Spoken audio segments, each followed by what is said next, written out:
হাজার মূর্তি পূজা ছেড়ে দিয়ে, হাজার দেবদেবী, হাজারো রকমের প্রভুত্ববাদ থেকে ফিরিয়ে এনে আপনাকে এক আল্লাহর সামনে দাঁড় করিয়ে দিয়ে অন্য সবগুলোকে ডিলাইট করে দিয়ে, অমিট করে দিয়ে, তালাক দিয়ে, লাল কার্ড দেওয়াইয়া এক আল্লাহর গোলাম বানিয়ে দিয়েছে। সুবহানাল্লাহ। তাহলে আমরা কয় আল্লাহর গোলাম? কয় মাবুদের গোলাম? তাই আইন মানবো কাটটা, হুকুম মানবো কাটটা, বিধান মানবো কাটটা? আমার উপকার করার মালিককে, ক্ষতি করার মালিককে, আমার ইবাদত পাওয়ার মালিককে, আমার হায়াত দেওয়ার মালিককে, আমার মওত দেওয়ার মালিককে। একদিন এই পৃথিবীতে আসছি কার ইচ্ছায়? বেঁচে আছি কার ইচ্ছায়? মরে যাব কার ইচ্ছায়? বাঁচা এবং মরার মাঝখানে কার ইচ্ছা পুরা করব?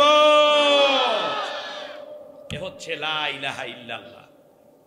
কিন্তু আমার এই কাজগুলো জীবনে কর্মযজ্ঞ, ইবাদত, ব্যবসা বাণিজ্য, চাকরি বাকরি, বিবাহ শাদী, ঠিক তার পাশাপাশি আমার হাল চাষ, আমার অর্থনীতি পরিচালনা, ব্যাংকে চাকরি করা, ব্যাংক চালনা, সংসদ পরিচালনা, সেক্রেটারিয়েট পরিচালনা, আইন আদালত পরিচালনা, সব জায়গায় আমি একজনকে ফলো করব, যিনি আল্লাহকে ফলো করার জন্য দুনিয়ায় এসেছেন।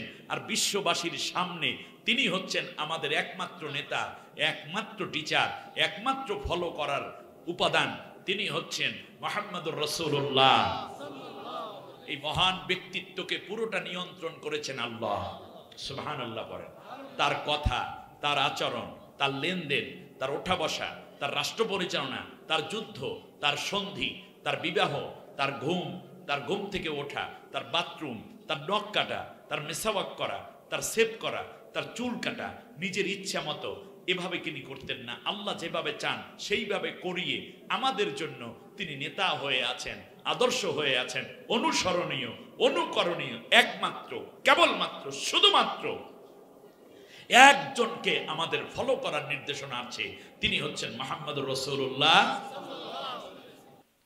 আমাকে যে বিষয়ে ভাইয়েরা কথা বলার জন্য আহ্বান করেছেন তা হচ্ছে হযরত মুহাম্মদুর রাসূলুল্লাহ সাল্লাল্লাহু আলাইহি ওয়াসাল্লামের জীবন আদর্শ। আমরা আজ এই কম সময়ের মধ্যে রাসূল সাল্লাল্লাহু আলাইহি ইসলামকে জানার চেষ্টা করব যতটুকু সম্ভব। আল্লাহ যেন ততটুকু নবীকে দেখার তৌফিক দান করেন, বলি আমিন। নবী সাল্লাল্লাহু আলাইহি ওয়াসাল্লামের জীবনটা অনেক বিশাল। আমাকে মনে হয় যেন এক মহা সমুদ্রের মধ্যে ছেড়ে দিয়ে বলা হচ্ছে খুব তাড়াতাড়ি ওপারে যেতে হবে। এই কাজটুকু করা যেমন অসম্ভব, ঠিক তেমনই রাসূল সাল্লাল্লাহু আলাইহি ওয়াসাল্লামের জীবনাদর্শ খুব কম সময় শেষ করা যাবে না, কিন্তু কোনো একটা দিক নিয়ে আমরা হয়তো কিছু সময় কথা বলতে পারবো।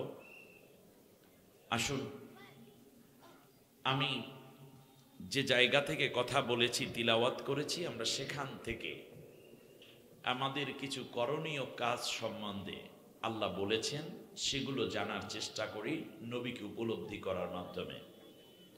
আল্লাহ তাআলা বলছেন, হে ওই সমস্ত লোক যারা ঈমান এনেছো বলে দাবি করো, অ্যাটলিস্ট আমরা, হে ঈমানদারেরা, নারী হও কিংবা পুরুষ, আমার রসুল যেভাবে কদম ফেলেছেন তার উপর দিয়ে তোমরা বাড়িয়ে চলো না। এখানে আমি সংক্ষিপ্ত করার জন্য একসাথে কথা বলে যাচ্ছি। এর মানে হচ্ছে তোমাদের কর্মে নবী যে চিন্তা, দর্শন, কর্মে যেভাবে পদক্ষেপ নিয়েছে, তোমরা তার চেয়ে বাড়িয়ে অন্য কিছুকে গ্রহণ করতে যেও না। এটা হতে পারে তোমার অর্থনৈতিক ক্ষেত্রে নবী যে অর্থনীতি দিয়েছেন তার চেয়ে বাড়িয়ে তুমি অন্য অর্থনীতি নিয়েছ। নবী যে পারিবারিক নীতি দিয়েছে তার থেকে তুমি অন্য কোনো পারিবারিক নীতি গ্রহণ করেছ। নবী যে ধর্মীয় পদ্ধতি শিখিয়েছেন তার চেয়ে অন্য পদ্ধতি গ্রহণ করেছ। এটাই হচ্ছে আগ বাড়িয়ে চালাকি করা, ঠিক না বলুন? এই যে মাগরিব নামাজ আমরা পড়লাম, আমরা ইমাম সাহেবের আগে যদি কেউ রুকু করি, অথবা ইমাম সাহেব সামি আল্লাহু লিমান হামিদা বলেন নাই, যদি এর আগে দাঁড়াইয়া যাই মাথা উঁচু করি, ইমাম সাহেবের নামাজ নষ্ট হবে না মুসল্লির নামাজ শেষ? এই তো বুঝতে পেরেছেন। তাহলে আমাদের এই পৃথিবীতে যিনি ইমাম তিনি হচ্ছেন মুহাম্মাদুর সাল্লাল্লাহু আলাইহি ওয়াসাল্লাম। সুতরাং তাকে বাদ দিয়ে আমরা অন্য কারো কথা, অন্য কারো চিন্তা এবং অন্য কারো পদ্ধতি গ্রহণ করলে আমাদের পরিণতি খারাপ, ভালো না খারাপ? খারাপ। কি খারাপ? একটু সামনে আসতেছে। এটা গেল একটা দিক, দূরদর্শী এবং বড় দিক। ছোট দিক হচ্ছে নবীর সাথে যখন কেউ হাঁটবে তখন যেন কেউ নবীকে রেখে সামনের দিকে উঠে না যায়। এই আদব আল্লাহ শেখাচ্ছেন সাহাবীদেরকে। সুবহানাল্লাহ বলেন। লা তুকদ্দিমু বাইনা ইয়াদাইল্লাহি ওয়া রাসূলিহি, আল্লাহর চেয়ে আগ বাড়িয়ে যেও না। আল্লাহ যে বিধি বিধান দিয়েছেন কোরআনে, তোমরা সেটা ছেড়ে কার্ল মার্কস, লেনিন, মাও জেদুং, ডারউইন, ফ্রয়েড, হেগেল কিংবা এই দিকে কিছু মরা নেতা, জীবিত নেতা, এই যে যারা আছে এদের দিকে ঝুঁকো না। তোমরা নবীর কথাটাই মানো এবং আল্লাহর কথাটাই মেনে নাও। এটা হচ্ছে কার অর্ডার? আল্লাহর অর্ডার। দ্বিতীয়বারে হচ্ছে ওয়াত্তাকুল্লাহ, আল্লাহকে ভয় করে চলো। তার কারণ আল্লাহর এবং নবীর চেয়ে বেশি বাড়িয়ে যাওয়া এটা তাকওয়া নয়। তাকওয়া হচ্ছে আল্লাহ যা বলেছেন, নবী যা বলেছেন তার মধ্যে থাকা। এইটার নাম কি? তাকওয়া। যেমন মাগরিব নামাজ পড়লাম আমরা কয় রাকাত? আসরের নামাজ পড়ছি কয় রাকাত? এশা নামাজ পড়বো কয় রাকাত? মাঝখানে 3 রাকাত কেন? এই প্রশ্ন করে কেউ যদি চিন্তা করে 4 রাকাতে বেশি ফজিলত, এই চিন্তা করে মাগরিব নামাজও 4 রাকাত পড়ে ফেলছে, নামাজ হবে? কথা বলেন না কেন? তাকওয়াটা কি? তাকওয়া হচ্ছে নবী যেই কয় রাকাত পড়েছেন আমি ওই কয় রাকাত পড়বো, ওইটার নাম তাকওয়া। ওইটার নাম কি? তাকওয়া। তাকওয়া মানে নিজে অনেক বেশি করা নয়, বরং নবী যা করেছেন ওই পর্যন্ত করা, ওইটার নাম তাকওয়া। আমরা প্রতি রাকাতে রুকু করি কয়বার? একবার। রুকু করি কয়বার? একবার। আর সেজদা করি 2 বার। এখন যদি কেউ চিন্তা করে রুকু বেশি করলে গুনাহ না সওয়াব? সওয়াব। রুকু বেশি করলে সওয়াব। সুতরাং আমরা কেউ যদি চিন্তা করি যে রুকু একবার না, রুকুও 2 বার করবো, যেহেতু সেজদাও 2টা, রুকুও 2টা মাইরে দিলাম, নামাজ হবে? কথা বলেন, নামাজ হবে? তা তাকওয়াটা কি? তাকওয়া হচ্ছে নবী এখানে রুকু একবার করেছেন, আমরাও একবার করব, এইটার নাম কি? তাকওয়া। এখন কেউ যদি চিন্তা করে যেহেতু রুকু একবার করলাম, সেজদাও একবারই করি, এটা কেমন হয়? কন্দি নামাজ হবে? নামাজই হবে না। অতএব নবী 2 বার করেছেন সেজদা, এই জন্য আমরাও 2 বার করব। তাহলে এই কথাটা যদি আপনি বুঝেন যে নবী যেভাবে করেছেন, যা করেছেন, আল্লাহর হুকুমকে সেইভাবে আমরা বাস্তবায়ন করব, ওইভাবে মানব, এইটার নাম কি? তাকওয়া। এজন্য আল্লাহ বলছেন ওয়াত্তাকুল্লাহ। প্রথমে বললেন আল্লাহ এবং আল্লাহর রসুলের চেয়ে বাড়িয়ে যেও না, এবার বললেন এই বাড়িয়ে না যাওয়াটাই তাকওয়া। সব সময় এই তাকওয়ার নীতি অবলম্বন করবে। আর মনে রেখো তোমরা কে কতটুকু তাকওয়া অবলম্বন করো, এটা কিন্তু ইন্নাল্লাহা সামিউন আলিম, আল্লাহ তা স্পষ্ট দেখতে পাচ্ছেন, শুনতে পাচ্ছেন এবং তিনি সর্বজ্ঞ। তিনি তোমরা যা কিছু করো সব কিছু জানেন।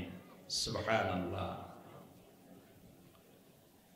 এরপর আল্লাহ বলছেন যে আল্লাহ আমার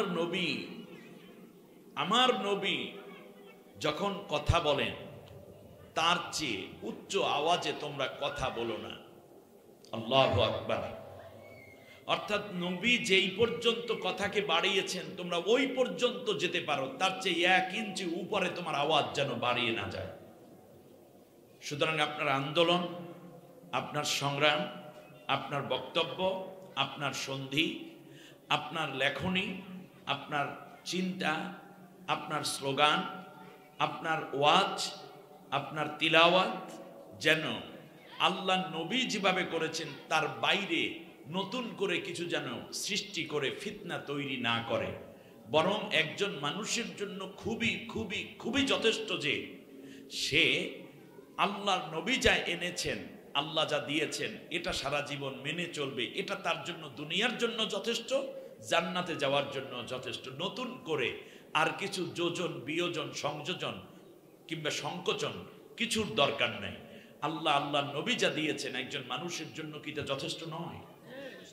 এজন্য আল্লাহ রাব্বুল আলামিন বলেন, শোনো, নবীর কথার চেয়ে উচ্চ আওয়াজে তোমরা কথাকে বাড়িয়ে দিও না। আরেকটা কথা শোনো, ওয়ালা তাজহারু লাহু বিল কওলি কাজাহরি বা'দিকুম লিবা'দ।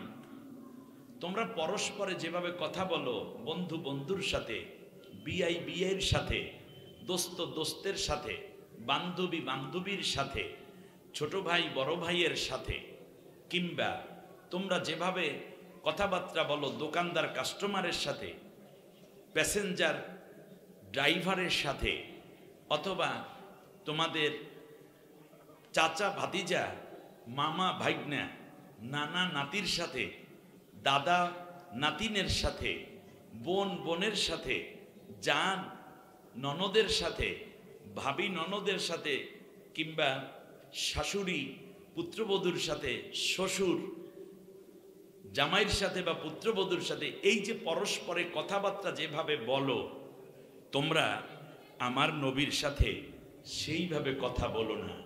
আল্লাহু আকবার। কথার মধ্যে আগে বুঝে নিবে তুমি কার সাথে কথা বলছো। নবীর সাথে কথা বলার আগে আল্লাহ অন্য আয়াতে বলছে তোমরা সাদাকা দিয়ে নিও, ভুল হলে যেন আমি আল্লাহ মাফ করে দিতে পারি। তা নবীর সাথে কথা বলার আগে সাদকা দিতে হয়। এর মানে হচ্ছে তোমার কথায় যেন ভুল না হয়, যে একে অন্যের সাথে যেভাবে বলো, আমার ভাই তোমার ভাই, গেদু ভাই গেদু ভাই, গেদু ভাইয়ের মার্কা কালা বোতল, আরে ভাই দিয়ে এলাম, টেন্ডার দিয়ে দেন, আর না হলে আপনার দল করতাম না। বিআই সাহেব আপনি না আসলে কি খাওয়া দাওয়া হয়? অনেকদিন পর্যন্ত দেখি না, দুইটা বিআই আসেন, একটু গলা ধরে ঘুমাই। আল্লাহ রাব্বুল আলামিন বললেন, ও দুনিয়ার মানুষ, লা তাজহারু লাহু বিল কওলি কাজাহরি বা'দিকুম লিবা'দ।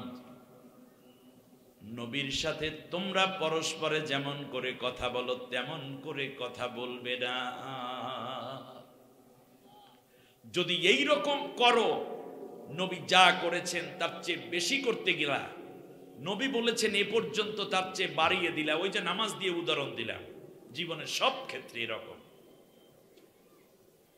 আবার চলার ক্ষেত্রে নবী যতটুকু গেলেন তার চেয়ে ভাড়াইয়া যেও না, অতিরিক্ত করো না। বলার ক্ষেত্রে নবী যতটুকু বলেছেন তার চেয়ে বাড়তি বলতে যেও না। ঠিক তেমনি পরস্পরে তোমরা যেইভাবে কথা বলো সেইভাবে আমার নবীর সাথে কথা বলতে যেও না। যদি এমনটা করো, আমি আল্লাহ বলে দিলাম, আনতাহবাতা আমালুকুম, তোমাদের জিন্দেগীর যত নেক আছে সমস্ত নেকগুলো কিন্তু তাহলে আমি আল্লাহ বাদ করে দেব। ওয়া আনতুম লা তাশউরুন, তোমরা টের পাবে না, বুঝতেও পারবে না। অর্থাৎ নবীর সাথে মিলে না এরকম কোনো কথা, কাজ, পদক্ষেপ তোমরা গ্রহণ করবে না। ঠিক তার পাশাপাশি পরস্পরে যেভাবে কথা বলো, আড্ডা দাও, নবীর সাথে সেইভাবেও আড্ডার মতো কথা বলে নবীকে হালকা করার চিন্তা করবে না। যদি এই কাজগুলো করো তাহলে জীবনে সব নেক আমল বাদ করে দেবে। কে বলছেন? এবার আল্লাহ রাব্বুল আলামিন সুসংবাদ দিচ্ছেন, ইন্নাল্লাযীনা ইয়াগুদ্দুনা আসওয়াতাহুম ইনদা রাসূলিল্লাহ, যারা আমার নবীর সামনে নিজের চিন্তা, নিজের বক্তব্য, নিজের আকাঙ্ক্ষা, নিজের জীবনের সমস্ত অর্জনগুলোকে ছোট করে উপস্থাপন করবে, নবীর সামনে নিজেকে জাহের না করে বরং গোপনে রেখে নবীর অনুগত হয়ে থাকবে, নবীজিকে সম্মানের জায়গায় উঁচু করে দিবে, নিজের এই ছোট্ট জিনিস নিয়ে লাফালাফি না করে আমার রসুলের থেকে জ্ঞান নিবে, তার জ্ঞানকে আরো সমৃদ্ধ করবে, আর নবীর সামনে চুপ থেকে আস্তে আস্তে করে নবীর থেকে আদব শিখে নিবে, আমল শিখে নিবে। মনে রেখো সেই মানুষগুলা এমন মানুষ, উলাইকাল্লাযীনা ইমতাহানাল্লাহু কুলুবাহুম লিত্তাকওয়া, আমি আল্লাহ রব্বুল আলামিন ওই মানুষগুলোর অন্তরগুলোকে, হৃদয়গুলোকে, কলবগুলোকে আমার করে নিয়েছি তাকওয়ার জন্য, খোদা ভীতির জন্য। অন্তরে ভয় পোষণ করার হৃদয় যেগুলো আছে সেই রকমের হৃদয় বানিয়ে আমি আল্লাহ তাদের অন্তরগুলো কবুল করে নিয়েছি, সুবহানাল্লাহ, নির্ধারণ করে রেখেছি। শুধু তাই নয়, আমার নবীর সামনে যারা এত বড় ভদ্রতা দেখালো, এত বড় বিনয় দেখালো, আমি আল্লাহ কি তাদেরকে খালি ফিরাইতে পারি? লাহুম মাগফিরাতুন, আমি আল্লাহ তার আগের জীবনের সব গুনাহগুলো মাফ করে দেই। একদল আগের জীবনের সব গুনাহ মাফ পায়, আর একদল আগে যত নেক করেছে সব নেক বাদ হইয়া যায়। গ্রুপ কিন্তু দুইটা। আজকে কোরআনের আয়াত দিয়ে এবং নবীর সুন্নাহর মাধ্যমে আল্লাহ যতটুকু তৌফিক দেন বোঝার চেষ্টা করব, আমরা আমাদের আমল বাদ করছি নাকি গুনাহ বাদ করছি, আপনাদের কাছে জানতে চাই। আল্লাহ বললেন লাহুম মাগফিরাতুন, নবীর কাছে যারা এসে বিনয়ী হয়ে যাবে আমি আল্লাহ তাদের গুনাহ মাফ করে দেব। আর নবীর সাথে যারা ফাইজলামি বাটফারি করবে তাদের ন্যাক আমল সব বাদ করে দেব। আপনারা কি ন্যাক আমল বাদ করতে চান নাকি গুনাহ মাফ করাইতে চান? সবাই এই যে এখান দিয়ে কথা বলে না, ব্যাপার গুনাহ মাফ করাতে চান? যারা গুনাহ মাফ করাতে চান তারা একটা তাকবীর দেন, নারায়ে তাকবীর। আমার নেতা, তোমার নেতা, মাশাআল্লাহ। আল্লাহ রাব্বুল আলামিন বললেন শুধুমাত্র গুনাহ মাফ করে আব্দুর রহিম, আব্দুল কাদের, সুমন মিয়া ও জহিরুল ইসলাম ও খুবাইব ও আব্বাস মির্জা ও রহিমা বেগম, খালেদা আক্তার, তোমাদেরকে শুধু গুনাহ দিয়ে আমি আল্লাহ বাড়িতে ফিরাইয়া দেব না। আমার নবীকে যে এতটুকু সম্মান করলা, আমি আল্লাহ রব্বুল আলামিন এই জন্য তোমাদেরকে পরকালে এবং দুনিয়ায় দুইও জগতে আমি আল্লাহ এত বেশি বেশি করে নেয়ামত দান করব যা তুমি কোনোদিন গুণে শেষ করতে পারবে না। দুনিয়ায় সম্মান, আখিরাতেও আমি আল্লাহ তোমাকে জান্নাতি বানাইয়া মর্যাদা পূর্ণ করে দেব। ওয়াদা কার? আরো জোরে বলেন আল্লাহ। সূরার নাম সূরা হুজরাত। আমি আপনাদের উদ্দেশ্যে কোরআনের 106 নম্বর এই সূরা, কোরআনের 49 নম্বর এই সূরা, আয়াত আছে 18টি, রুকু আছে 2টি। আমি আপনাদের উদ্দেশ্যে প্রথম 3টি আয়াত তেলাওয়াত করেছি। সূরার নাম কি বলেছি? হুজরাত শব্দের অর্থ হলো বাসগৃহ।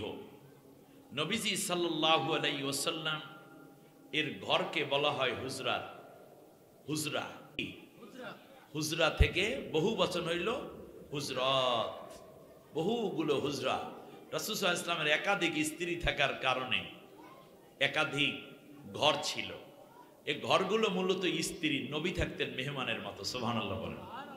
বেটা মানুষের ঘর দরকার নাকি? বেটা মানুষ ময়দানে জেহাদ করবে, কাজ করবে, আয় বাণিজ্য করবে, স্ত্রীর সাথে সময় দেওয়ার জন্য ঘরে যাইবে। ঘরের মধ্যে মোরামুরি করা, পেট ডালাডালি করে, খাতা মুড়া দিয়ে বারবার ঘুমাইয়া থাকা, এগুলো ভালো পুরুষের কাজ না। ময়দানে বহুত কাজ পড়ে আছে, এই কাজগুলো করার জন্য আল্লাহ পুরুষের বানাইছে, ঠিক না? বেহেশতের মধ্যে গিয়ে আপনি আরাম করবেন, ওখানে বউ আছে, ওই ঘরে আপনি থাকেন। দুনিয়ায় প্রচুর কাজ রেখে ঘরের মধ্যে আড্ডা দেওয়ার সময় পুরুষদের থাকা উচিত নয়। যদি বেশি থাকতে হয় তাহলে আল্লাহর ঘরে পড়ে থাকা উচিত। অসুস্থ হলে আলাদা কথা, তবে ঘরে কিছু সময় তো দিতেই হবে।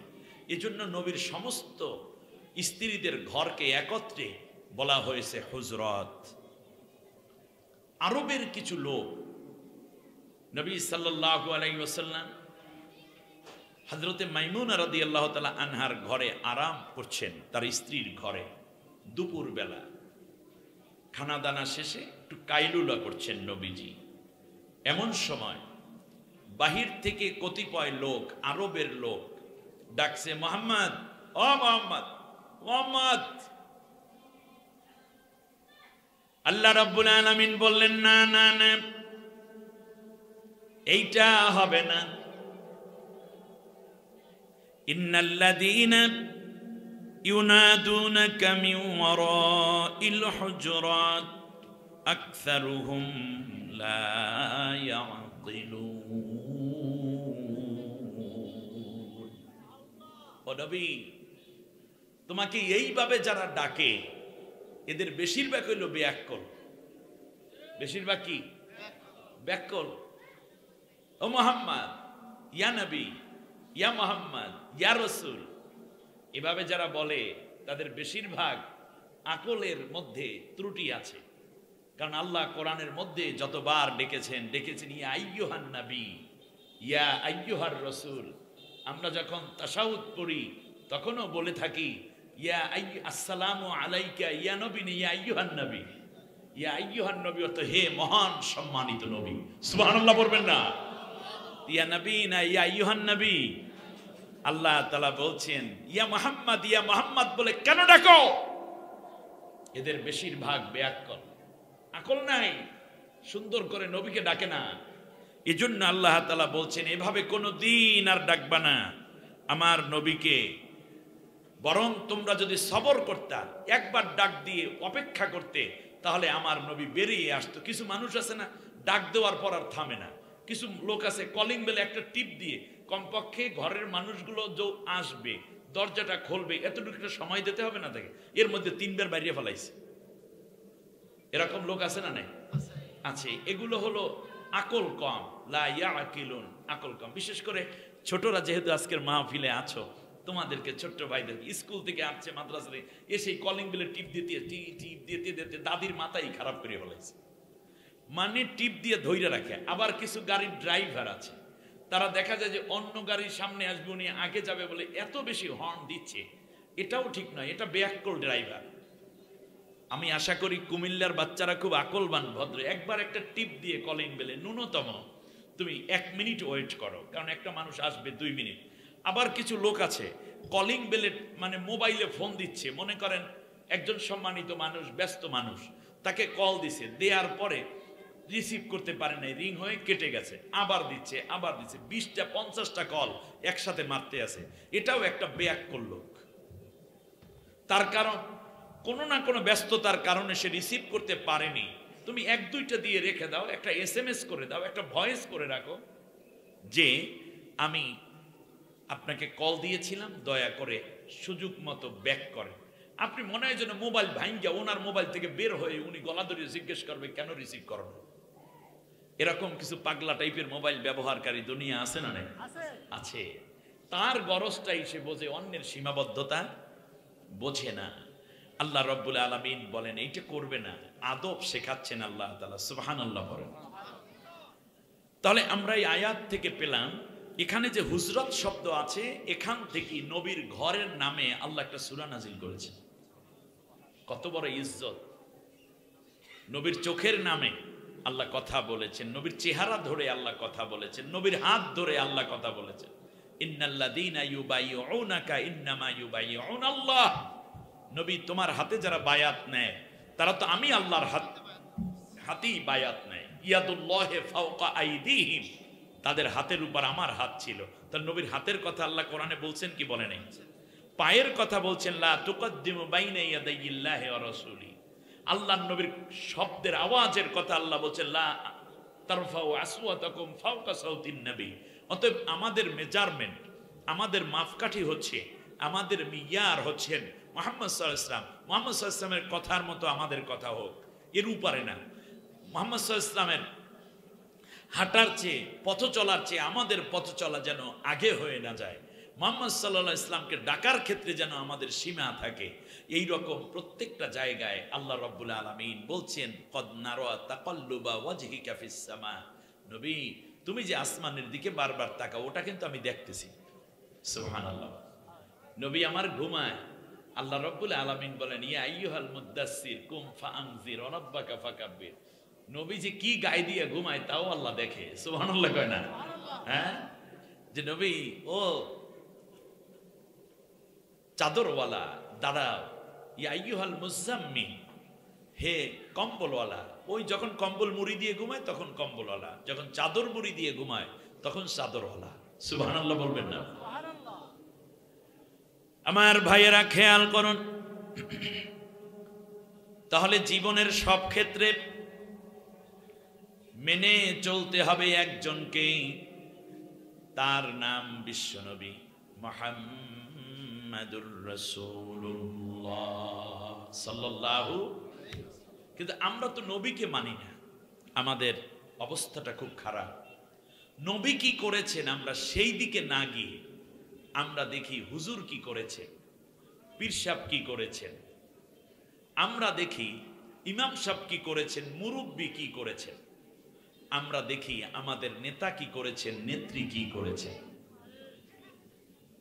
অথচ আনুগত্য করার কথা ছিল একমাত্র, কেবলমাত্র, শুধুমাত্র মুহাম্মদুর রাসূলুল্লাহ সাল্লাল্লাহু আলাইহি ওয়াসাল্লামকে। ঠিক না বলেন? এবারে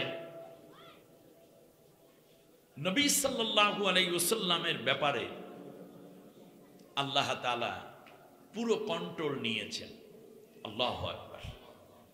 যেহেতু তিনি বিশ্ববাসীর অনুসরণীয় একমাত্র আদর্শ হবেন, এজন্য তার সম্মানকে আল্লাহ উঁচু করে বলছেন, ইন্না ফাদলাহু কানা আলাইকা কাবীরা। হে নবী, তোমার সম্মান হচ্ছে সুউচ্চতায় উজ্জ্বল ভাস্বর এক মহান স্মারক, যা আমি বিশ্ববাসীর জন্য অনুকরণীয় করে রেখেছি। সুবহানাল্লাহ। আল্লাহ রাব্বুল আলামিন আবার বলেন, শোনো, ইন্নাকা লাআলা খুলুকিন আযীম। ও নবী, তুমি হচ্ছ অনুপম চরিত্রের অধিকারী। অনুপম, আযীম শব্দটার অর্থ আমি করলাম অনুপম। অনুপম মানে হচ্ছে যার কোনো উপমা হয় না, কম্পেয়ার হয় না, তুলনা করা যায় না। সুবহানাল্লাহ বলেন। অমুকের মতো নবী বা নবীর মতো অমুক, এরকম হয় না, এটা অনেক উচ্চতা।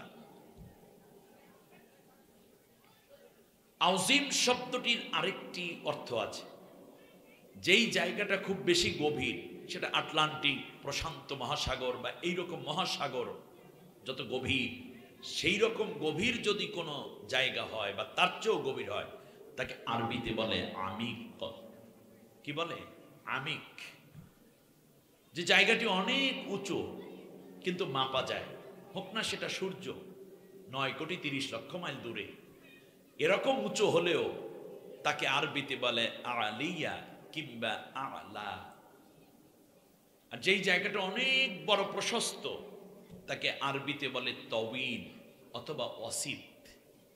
কিন্তু যে গভীরতা মেপে শেষ করা যায় না, যেই উচ্চতা কোনোদিন মানুষের চিন্তা করতে পারবে না, যেই প্রশস্ততা মানুষের জ্ঞান বিজ্ঞানে মেপে তার ব্যাসকে অঙ্কে লিখতে পারবে না সংখ্যার দ্বারা, সেইটাকে আরবিতে বলে আযীম।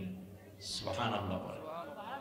এর মানে নবী, তোমাকে এত উচ্চতা, এত গভীরতা, এত সম্মান আমি দিয়েছি, এটা পৃথিবীর মানুষ বলতে পারবে কিন্তু শেষ করতে পারবে না।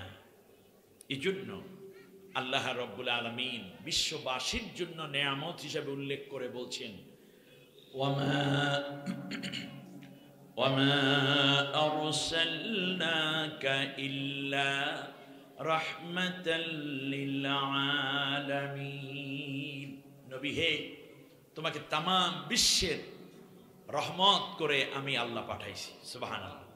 শুধু মানুষের জন্য না, তিনি পশুর জন্য রহমত, তিনি পাখির জন্য রহমত, তিনি মাছের জন্য রহমত, প্রকৃতির জন্য রহমত, গাছের জন্য রহমত। সুবহানাল্লাহ বলেন। নবীজি বলেছেন গাছ লাগাও, যদি জানো আগামীকালকে কেয়ামত হবে, হাতের মধ্যে যদি শস্য দানা থাকে আজকেই রোপণ করো, হোক না কেয়ামত। কারণ তুমি যে গাছটি লাগাবে, এই গাছের যত পাতা আছে, ফুল আছে, ফল আছে, সবগুলো আল্লাহর তাসবিহ করে, আর তোমার আমল নামায় সাদাকায়ে জারিয়ার সওয়াব হতে থাকবে।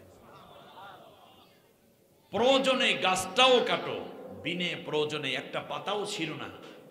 আল্লাহু আকবার। পাখির প্রতি দয়ালু, পশুর প্রতি দয়ালু। দেখুন বিশ্বনবী হাঁটছেন রাস্তা দিয়ে,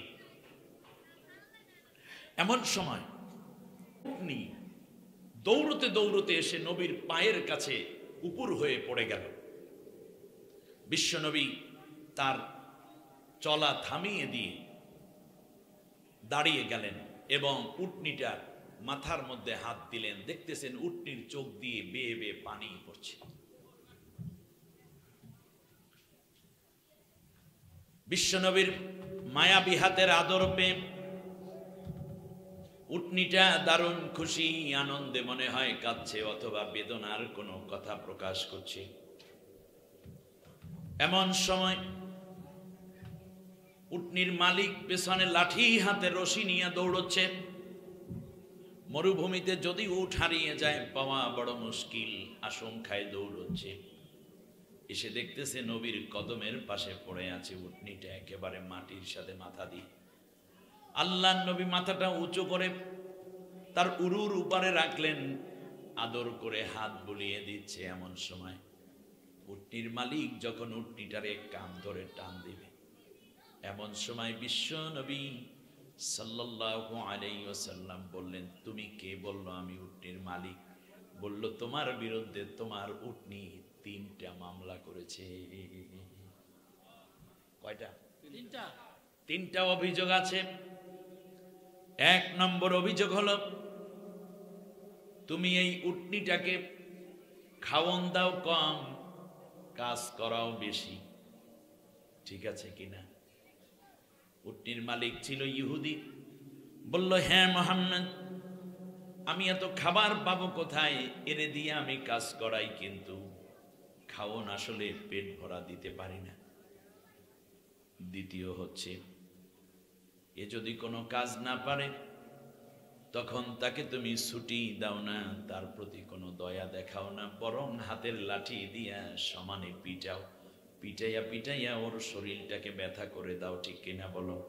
বলল, হ্যাঁ, আমার রাগটা একটু বেশি, এই কারণে আমার কথা না শোনার কারণে বোঝা টানতে চায় না, বাজারে যাইতে চায় না, এই কারণে আমি মাঝে মধ্যে ওরে জনমের মতো পিটাই, রাগ করি। আর তৃতীয় হলো, এর একটা ছোট্ট বাচ্চা আছে। বলল, হ্যাঁ আছে। সারা রাত বাচ্চাটাকে তুমি আলাদা করে রাখো তার থেকে, এরপরে তুমি সকালবেলা যখন দুগ্ধ দহন করতে যাও তখন তুমি এই দুগ্ধের ওলানের কাছে উটনির বাচ্চাটাকে নিয়ে যাও। তারপরে যখন বাটের মধ্যে বেশি দুধ আসা শুরু হয়, কারণ মা মনে করে আমার বাচ্চা দুধ খাচ্ছে, এরকম এই মুরব্বী এত কথা বলেন কেন? কি আজীব ওয়াজ শুনতে আসছেন? আর একটু ধৈর্য ধরেন বাবা প্লিজ, আপনি এত কথা বললে আমার তো বিরক্ত হচ্ছে। আমি ভলান্টিয়ার নাই এখানে? কি সুন্দর একটা আলোচনা যাচ্ছে, আমি কি ওয়াজ করছি বলতে পারবেন আপনি? বাবা পারবেন না, কিচ্ছু মনে নাই আপনার? কি যেন বলছিলাম? একটা বাচ্চা আছে,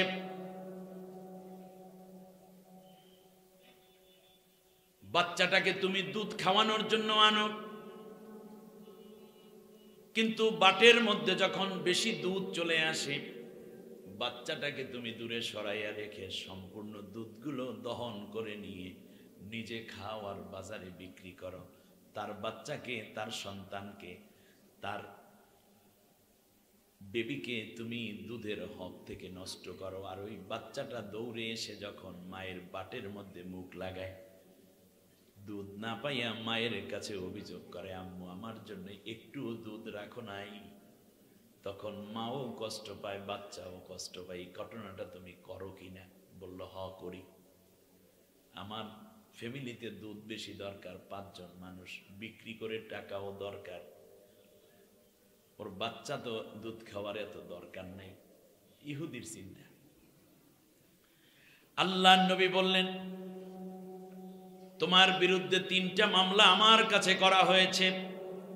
3 মামলার রায় না দিয়ে এবং রায় মেনে না নেওয়া পর্যন্ত এই মাজলুম উটনিটাকে তোমার হাতে আমি তুলে দেব না। সুবহানাল্লাহ। 3টা মামলা, 3টা রায় আমি দেব, তোমার মেনে নিতে হবে। রাহমাতুল লিল আলামিন। আমি ছোট্ট একটা ঘটনা মাত্র বললাম, হাজার ঘটনা আছে। দেখতেছে উটনি ওঠে না, নিবে কেমনে? নবী নিজেই বেঁকে বসেছেন। বলল, মুহাম্মদ আপনি যা বলেন সব মেনে নেব। আল্লাহর রাসূল বললেন, শোনো, এখন থেকে এরে খাওন দেবা পেট ভরা।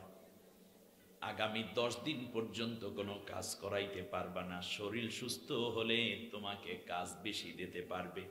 এই জন্য 10 দিন খাওয়া বা ফুল রেস্টে থাকতে হবে। এই নাও, গনিমতের মাল থেকে, বাইতুল মাল থেকে আমি কিছু খাবার দিয়ে দিলাম। সেই দিন আল্লাহর নবী সাল্লাল্লাহু আলাইহি ওয়াসাল্লাম ওশরের মাল থেকে কিছু মাল দিয়ে দিলেন উটনির জন্য। বললেন 10 দিন ফুল রেস্টে রাখবা। 10 দিন ফুল রেস্টে রাখবা। বলল ঠিক আছে। দ্বিতীয় হচ্ছে, এর বাচ্চার যেই দুধ, তুমি রাখাল, উটনির মালিক, অর্ধেক দুধ তোমার হক আর অর্ধেক হইল তার বাচ্চার হক। অতএব বাচ্চার হক নষ্ট করো না, কারণ এই বাচ্চাটাও একদিন তোমারই উটে পরিণত হয়ে যাবে। তৃতীয় হলো, ইচ্ছে করলে তুমি উটনিটাকে বিক্রি করে দিতে পারো, এই অধিকার আল্লাহ তোমাকে দিয়েছেন। যদি চাও তাহলে জবেহ করে তুমি খেতেও পারো। কিন্তু একটা উটনি, একটা ঘোড়া, একটা গরু, একটা মহিষ, একটা এই রকম প্রাণী যদি বোঝা বহন করতে না পারে, তাকে মারার কোনো অধিকার আল্লাহ রব্বুল আলামিন তোমাকে দেয় নাই। তুমি প্রয়োজনে জাবা দিয়ে খাই ফেলাও, প্রয়োজনে বিক্রি করে দাও, কিন্তু সে মাল বহন করতে পারে না, এই অপরাধে তাকে পেটানোর অধিকার আল্লাহ তোমাকে দেন নাই। সুবহানাল্লাহ বলবেন না? নবীজির কথা শুনে ইহুদির দারুণ আশ্চর্যান্বিত হলো। এবার আল্লাহ নবীকে ইহুদি বলল, মুহাম্মদ সবগুলা মেনে নেব।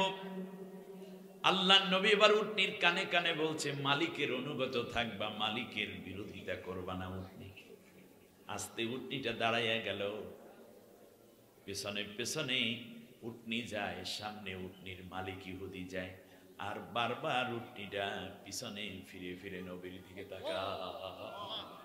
সুবহানাল্লাহ। কিছু দূর যাওয়ার পরে দেখলো উটনির গতি কিছুটা কমে আসছে, কারণ মালিকের পিছনে 2 কদম হাঁটে, আবার 1 কদম নবীর দিকে তাকায়। আল্লাহ নবী হাত দিয়ে ইশারা করে উটনি সামনে যায়, আবার দাঁড়ায়। ইহুদির মাথার ভিতরে আসলো, উটনির কথা মুহাম্মদ বোঝে, উটনির যন্ত্রণা মুহাম্মদ বোঝে, উটনির ব্যথা মুহাম্মদ বোঝে। আমার উটনি মুহাম্মাদের কাছে নালিশ করে, আর মুহাম্মদ সালিশি করে। আমার উটনি আমার পিছনে পিছনে চলে আসে, দৌড়ায় না। একটা পশু হইয়া মুহাম্মদকে চিনলো, মানুষ হয়ে যদি মুহাম্মদকে না চিনে আজকে বাসায় ফিরে যাই, ঘরে ফিরে যাই, তাহলে আমি পশুর চাইতেও নিকৃষ্ট হয়ে যাব।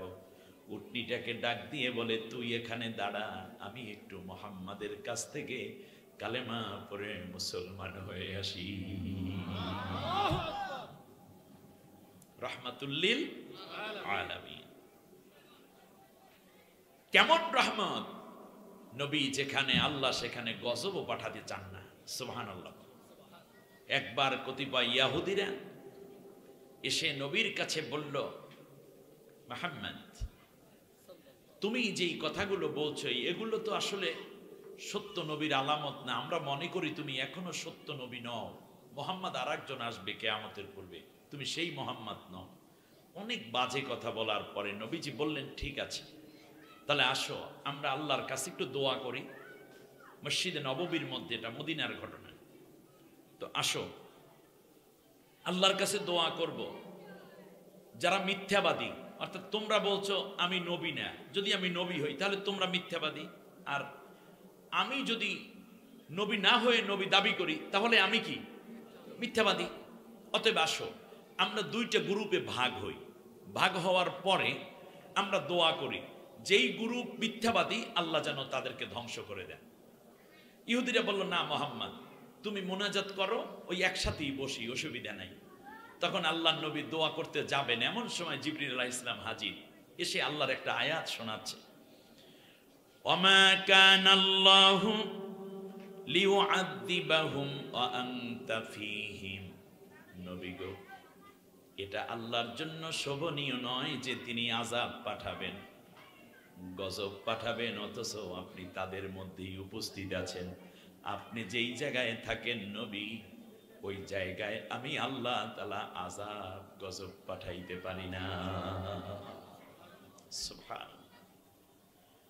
রহমাতুল লিল আলামিন আপনি উম্মতের জামিন, গুনাহগার উম্মতের আপনজন।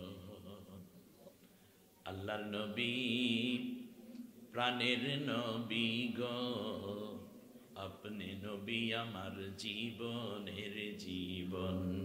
ঠিক না? আসুন আল্লাহ তাআলা আমাদেরকে নবীর এই কনসেপ্টগুলো ধারণ করার তৌফিক দান করুন। আল্লাহ সুবহানাহু ওয়া তাআলা আবার বলছেন, ওয়ারাফা'না লাকা যিকরাক, আমি আপনার সম্মানকে অতি উচ্চ করেছি। সুবহানাল্লাহ। অন্য কারো ব্যাপারে এটা নয়। এখন আমার আলোচ্য বিষয় সেটা হচ্ছে মুহাম্মদ সাল্লাল্লাহু আলাইহি ওয়াসাল্লাম জীবন আদর্শ। আমাদের জীবনে একজনকে আদর্শ বানিয়ে চলতে হবে, ঠিক না? বাংলাদেশের কথাই বলি, যে যেই দল করে, ঠান্ডা মাথায় আমার কথা শুনতে হবে, নিতে পারবেন তো কথাগুলো? কোনো তাড়াহুড়ো আছে আপনাদের? যে যেই দল করে সে সেই দলের প্রতিষ্ঠাতা স্বপ্নদ্রষ্টাকে নিজের দলের নেতা মনে করে এবং আদর্শ মনে করে। ঠিক কিনা কথাটা বলেন? হ্যাঁ, ব্যাস এই কথাটা যদি ঠিক হয় তাহলে আমরা কার আদর্শ মানি? বিশ্বনবী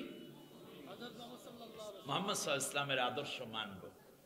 আমার কথাটা আপনাদের কাছে, কারো কাছে হয়তো একটু কষ্টের হতে পারে, কারণ অনেকে ইতিমধ্যে মুহাম্মদ সাল্লাল্লাহু আলাইহি ওয়াসাল্লামকে বাদ দিয়ে অন্য কাউকে নেতা বানিয়ে ফেলেছে।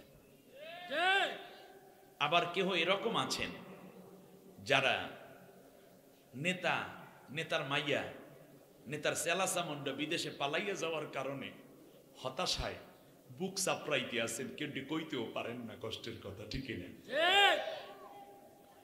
এই হতাশায় যারা ভোগেন আর যারা অন্য স্বপ্ন দেখেন, তাদের জন্য আজকের ওয়াজটা। আমি আপনাদের ভাই, আমি একজন আলেম, আমি আপনাদের শুভাকাঙ্ক্ষী, এজন্য খুব দরদ ভরা দিল নিয়ে আমি কিছু কথা শেয়ার করছি, আপনারাই বুঝতে পারবেন আসল বিষয়টা কি। সম্মানিত ভাইয়েরা, আমরা কালেমা পড়ে মুসলমান হয়েছি, তাই না? এখান থেকেই ধরি। কালেমার মধ্যে দুইটা পার্ট। প্রথম পার্ট হচ্ছে লা ইলাহা ইল্লাল্লাহ, পরের পার্ট কি? মুহাম্মাদুর রাসূলুল্লাহ।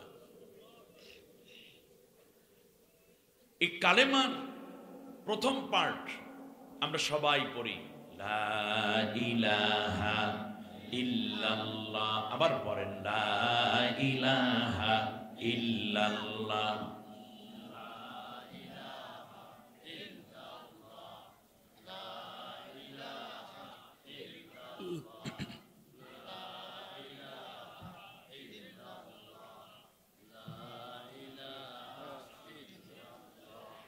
যখন তুমি ছোট্ট ছিলে, দাঁত ছিল না মুখে, তরল খাবার দিলেন আল্লাহ মা জননীর বুকে, তোমার মা জননীর বুকে। ওই আল্লাহ রে ভুইল না রে, সে আল্লাহ রে ভুইল না রে, জীবন যাকার থাক সেই আল্লাহর বিধান কায়েমে থাকিও সজাগ। আল্লাহ রে ডাক রে বান্দা, আল্লাহ রে ডাক, লা ইলাহা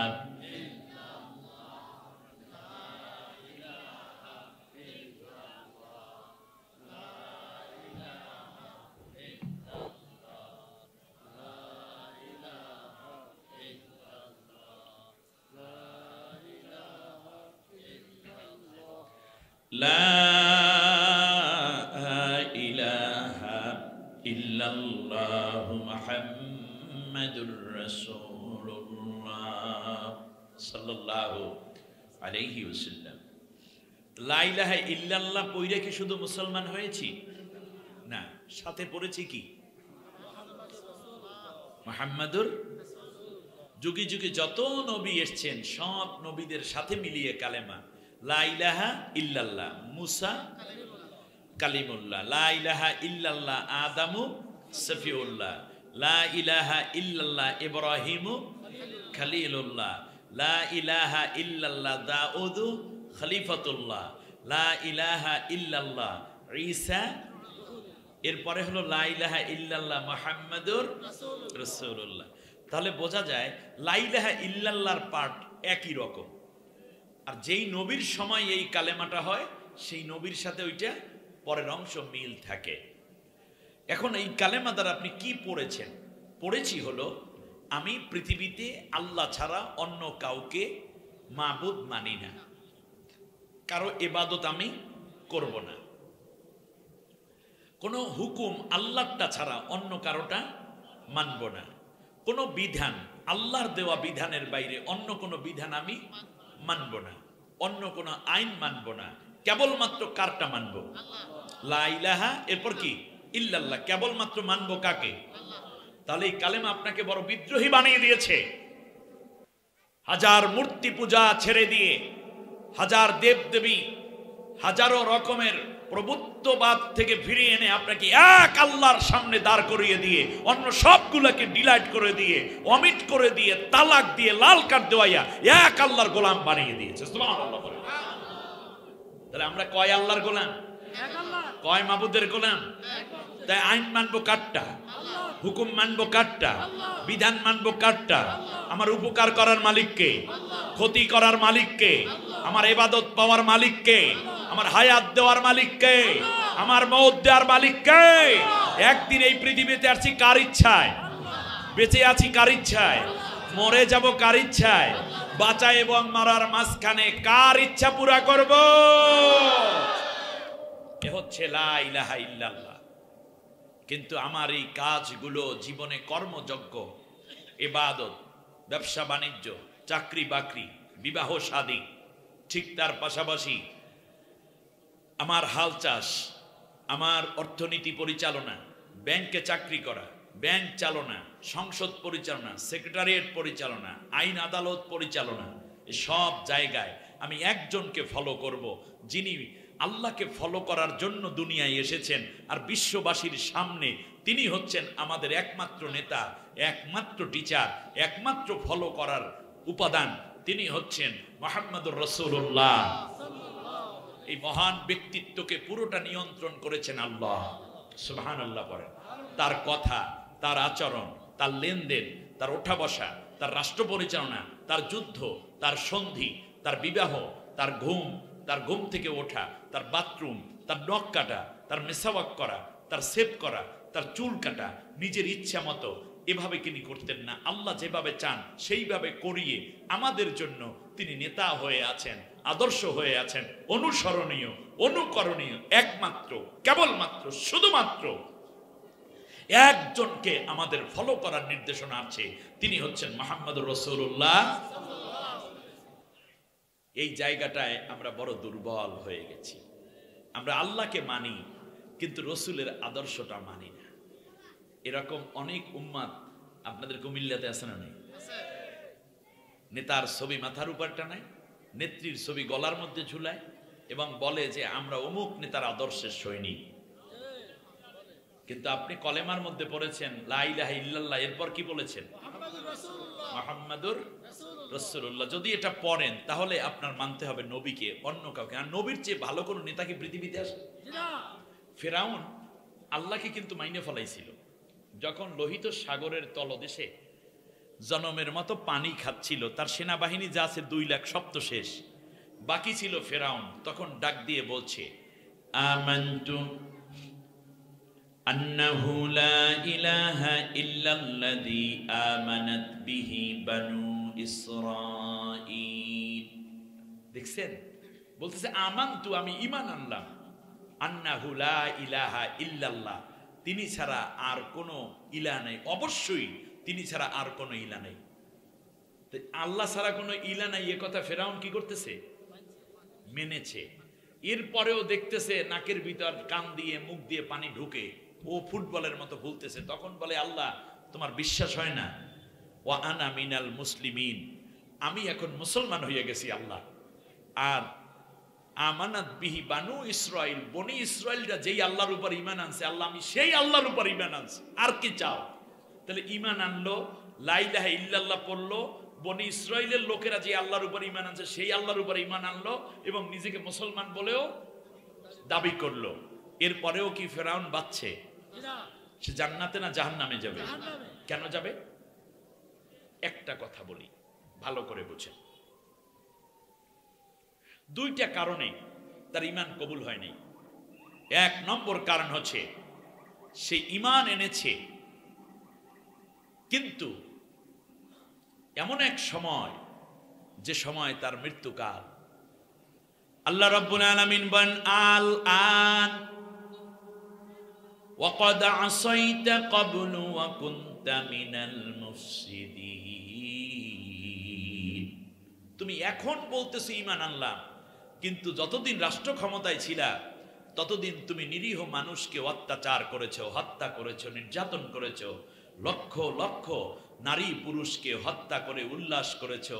দীর্ঘদিন ক্ষমতায় থাকার জন্য, ক্ষমতায় থাকার আশায় তুমি যা এমন কোনো কাজ নাই যা তুমি করো নাই। সুতরাং এইরকম স্বৈর শাসক যখন মারা যায় তখন আমি আল্লাহর কাছে যদি ঈমান নিয়ে কান্দাকাটি করে, কিয়ামত পর্যন্ত আমি তাদের ঈমানও কবুল করব না, কারণ স্বৈর শাসকের ঈমান কোনোদিন কবুল হয় না। স্বৈর শাসক যারা, তারা তওবা করলেও তওবা কি হবে না? এই একটা দলিল নিলেন একটা। এই জন্য আল্লাহ বলছেন ফালিয়াউমা নুনাজ্জিকা বিবাদানিকা লিতাকুনা লিমান খালফাকা আয়া। তোমার পরে অনেক স্বৈর শাসক তোমার মতোই হবে, তাদের ঈমানও কবুল করব না, যে সেইটার জন্য তোমার লাশটাকে কিয়ামত পর্যন্ত আমি সংরক্ষণ করলাম। কোনো জানোয়ার খাবে না, মাটি খাবে না, পানি গালাবে না, হাঙর কুমির খাবে না, তোমার লাশ আমি আল্লাহ শুটকি বানাই রাখলাম। যুগে যুগে লেডি ফেরাউন বলেন আর মেল ফেরাউন বলেন, ওয়াল আর ইকুয়াল। তাদের চিন্তা হলো দীর্ঘদিন ক্ষমতায় থাকবো আর মানুষ মাইরা, নেককার মানুষ, পরেজগার মানুষ, সম্মানিত মানুষদেরকে অপমানিত করব, খুন খারাপি করে আমার ক্ষমতায় আমি টিকতেই চাই।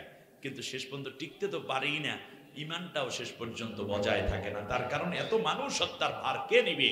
কারণ আল্লাহ বলছেন একজন মানুষকে হত্যা করলে তামাম দুনিয়ার মানুষ হত্যার সমান গুনাহ তোমার আমলনামায়। আর যাওয়ার সময়ও লক্ষ লক্ষ মানুষের উপর পীড়ন করে যাচ্ছ তুমি, যাওয়ার সময় হাজার হাজার ছাত্রকে হত্যা করে চলে যাচ্ছ, নির্দোষ মানুষদের উপরে লগি বৈঠে অত্যাচার করে মৃত্যু মানুষের উপর নৃত্য করো তুমি।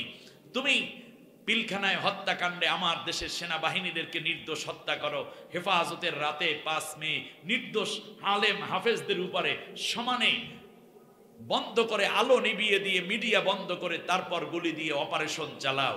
আর ছাত্রদের উপর অত্যাচার করো, তুমি এত মানুষের উপর খুন করো, ফেরাউনের দাও কবুল করে নেই, তোমার ঈমানও কবুল হবে না।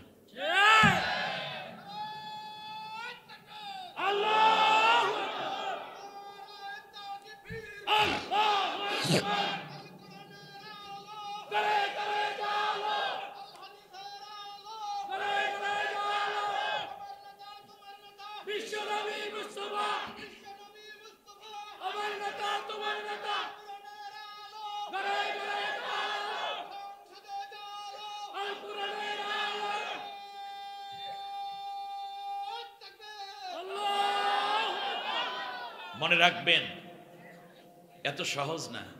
কুমিল্লার এদিক দিয়ে নাকি আপায় শর্ট করে ঢুকে পড়বে শুনলাম। কুমিল্লা রেডি? আপনি চট করে ঢুকবেন, আমরা তো চাই, চট দরকার নাই। কোথায় আছেন বলেন, আমার দেশের ছাত্র সমাজ রেডি আছে, নিয়ে আসবে। গত রাত্রে কি হয়েছে আপনারা দেখছেন? মনে আছে আপনাদের? গতকালকে তারিখ ছিল কত? 5 তারিখ। আর এই মাসটার নাম কি মাস? ফেব্রুয়ারি। বছরের কততম মাস? 5 আর 2 যোগ করলে কত হয়? আর বর্তমানে সন কত? 2025। তাই 25-এর সাথে 7 যোগ করলে কত হয়? 32। গতকালকে বাড়ি নম্বর কত ভাঙছে? 32। এই দেখেন কি কাম করছে।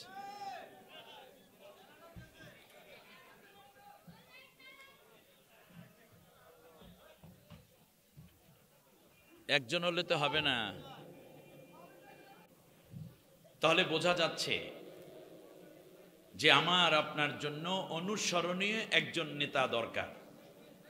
এজন্য আমরা নামাজের মধ্যে বলি আল্লাহুম্মা সাল্লি আলা সাইয়্যিদিনা মুহাম্মদ, দুরুদে বলি সাইয়্যিদিনা মুহাম্মদ। সাইয়্যিদ অর্থ নেতা, সাইয়্যিদিনা মানে আমাদের নেতা কে? মুহাম্মদ। কবরের মধ্যে নবীকে নিয়ে প্রশ্ন করা হবে, মার রব্বুকা মা দীনুকা ওয়া মান। কবরের মধ্যে যখন রেখে দেয়া হয় তখনও বলা হয় বিসমিল্লাহি আলা মিল্লাতে, আল্লাহর নামে নবীর দলের মধ্যে রেখে গেলাম। আর পরকালে নবী আমাদের সুপারিশ করবেন। এ হলো একটি কারণ যে সে ঠেকায় বইরে ঈমান আনছে, যার কারণে ঈমান কবুল হয় নাই ফেরাউনের। দ্বিতীয় হচ্ছে সে বলে লা ইলাহা ইল্লাল্লাহু লা ইলাহা ইল্লাল্লাহ আমানাত বিহি বানু ইসরাইল, কিন্তু মুসা কালিমুল্লাহ বলে না। মুসা কালিমুল্লাহ যদি বলে তাহলে ভেজাল আছে। এটা ফেরাউনের মাথা, মরার সময় মাথা ঠিক আছে, যাতে মাতাল তালে ঠিক। খেয়াল করেন, সে বলতে যদি দেখে যে যদি বলি লা ইলাহা ইল্লাল্লাহ মুসা কালিমুল্লাহ, তাহলে তো আমি হয়ে গেলাম মুসার সাহাবী। নবীর উপর ঈমান আনার পরে আবু বকর রাদিয়াল্লাহু আনহু কি হয়েছেন? ওমর কি হয়েছেন? রাদিয়াল্লাহু আনহু সাহাবী হয়ে গেছে। তাহলে নবীর উপর ঈমান আনলে তদানীন্তন উপস্থিত যারা তারা হন সাহাবী, আর পরবর্তীরা হন কি? উম্মত। দেখতেছেন যদি আমি মুসাকে মেনে নেই তাহলে সে হবে মূল, আমি হব সাহাবী। সাহাবী তো কোনোদিন রাষ্ট্র চালাইতে পারে না নবীকে বাদ দিয়ে। অতএব রাষ্ট্র আমার হাতেই রাখতে হবে, ক্ষমতা সে আর সারা যাইবে না। এই জন্য মুসা কালিমুল্লাহ বলে না, কারণ মুসাকে যদি বলে নেই তাহলে আমি সাহাবী হয়ে যাব। তো সাহাবী তো নবীর উপস্থিতিতে কোনো মাতব্বরি করতে পারে না। মরার সময়ও এ চালাকি করেছে। আমার ভাইরা, আমি একটু গোড়ার দিকে ফিরে যাই। রাসূল সাল্লাল্লাহু আলাইহি ওয়াসাল্লামের ব্যাপারে আল্লাহ আরো বলেছেন, ইয়াউমা নাদউ কুল্লা উনাসিম বিইমামিহিম। কিয়ামতের দিন যে যাকে নেতা মেনেছে তাকে সামনে রেখে তার অনুসারীকে ডাকা হবে। 2 সেকেন্ডের জন্য কুমিল্লার ভাইরা চক্ষুটা বন্ধ করুন। আল্লাহর এই কথাগুলো আপনি কিভাবে নিবেন? আল্লাহ সুবহানাহু ওয়া তাআলা বলছেন সূরা বানী ইসরাঈল ৭১ নম্বর আয়াতে, কিয়ামতের দিন নেতাকে সামনে রেখে অনুসারীকে ডাকা হবে। আমার মুহাম্মদকে বাদ দিয়ে তোমরা অন্য কাউকে নেতা মানলে তাদের কি হবে জানো? ইয়াকদুমু কওমাহু ইয়াউমাল কিয়ামাতি ফাআওরাদাহুমুন নার ওয়া বিইসাল উইরদুল মাওরুদ। সেই দিন আমার নবীকে বাদ দিয়ে যারা অন্যকে নেতা মানবে সেই নেতা এবং কর্মী সবগুলোকে আমি জাহান্নামে ফেলে দেব। আর নবীর সাথে যারা জীবনকে মিলাবে তাদেরকে আমার আরশের নিচে ছায়ার ব্যবস্থা করে দেব। কথা কোনো ভেজাল আছে না সোজা? আচ্ছা, আমরা নবীকে জানার জন্য একটা ছোট্ট উদাহরণ নিয়ে আসি। নবীর বয়স মাত্র 7 দিন। কতদিন? 7 বছর না, 7 মাসও না, মাত্র 7 দিন। হালিমাতুস সাদিয়া রাদিয়াল্লাহু তাআলা আনহা নবীকে কোলে তুলে নিলেন মক্কার বাইতুল্লাহর চত্বর থেকে দুধ মা হিসাবে। আপনারা জানেন, কোলে নেয়ার পরে বুকের সাথে জড়িয়ে ডান স্তন থেকে প্রথম দুধ পান করানো শুরু করলেন হালিমা। আপনারা দেখবেন মায়েরা অনেক সময় দুইও স্তন থেকেই শিশুকে দুধ পান করায়। যারা এখানে বাবা হয়েছেন তার স্ত্রীটা তো দেখেছেন কমপক্ষে। কিন্তু হালিমা রাদিয়াল্লাহু তাআলা আনহা বলতেছেন যে আমি যতদিন মোহাম্মদকে শিশুবেলায় দুধ পান করালাম, আমার আরো একটা ছেলে ছিল, আর না দুধ আসবে কোত্থেকে, তাই না? তো ঘুমের মধ্যে কিংবা সজাগ অবস্থায় আমি মোহাম্মদকে যতবার দুধ পান করিয়েছি কেবল ডান স্তন থেকে দুধ পান করানো সম্ভব হয়েছে। বাম স্তনের দুধ খাওয়াতে চাইলে মোহাম্মদ কান্না করত এবং মুখ লাগাতো না, সে দুধ পান করত না। হে নবীর উম্মত, ভালো করে বুঝেন, মাত্র 7 দিনের নবী, মাত্র 7 দিনের নবী বুঝলেন আমরা 2 ভাই, মায়ের স্তন দুটো। আমি ডান স্তন থেকে দুধ পান করার পরে যদি মায়ের বাম স্তন থেকেও দুধ পান করি তাহলে অন্য ভাইয়ের হক নষ্ট হয়ে যাবে। সুতরাং তার হক নষ্ট করা আমার ইনসাফ হবে না, ঠিক হবে না। সাম্য কাকে বলে? বৈষম্য বিরোধিতা কাকে বলে? বিশ্বনবী সাল্লাল্লাহু আলাইহি ওয়াসাল্লাম 7 দিন বয়সের সময় বিশ্ববাসীর সামনে তা উপস্থাপন করলেন। সুবহানাল্লাহ। আর আজকে সেই নবীর উম্মত 70 বছর বয়স্ক এক বৃদ্ধ মানুষ আপনার মেয়েকে ঠকাই আপনার ছেলেকে সম্পত্তি লিখে দিয়া আপনি হাজিগিরি কালান আর চিল্লায় যান আর পীরের মুরিদইও জিকির করেন। আপনার মতো এত নষ্ট মানুষ পৃথিবীতে আর নাই। আপনি নবীর উম্মত নাই, আপনি আবু জেহেলের উম্মত হয়ে গেছেন।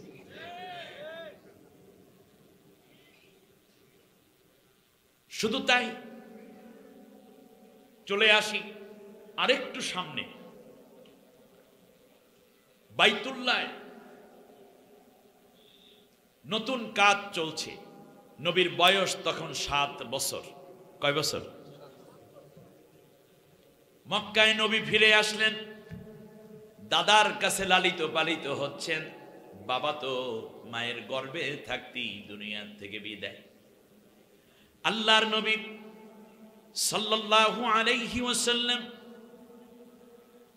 যখন দেখলেন বাইতুল্লাহর চত্বরে অনেকে পাথর নিয়ে আসতেছে আর মুরব্বীরা পাথর সাজাইয়া ওয়ালটা বড় করতে আছে, আল্লাহর রাসূলও টার্গেট করলেন আমি কিছু পাথর টেনে এই কাজে, নেক কাজে আমি শামিল থাকব।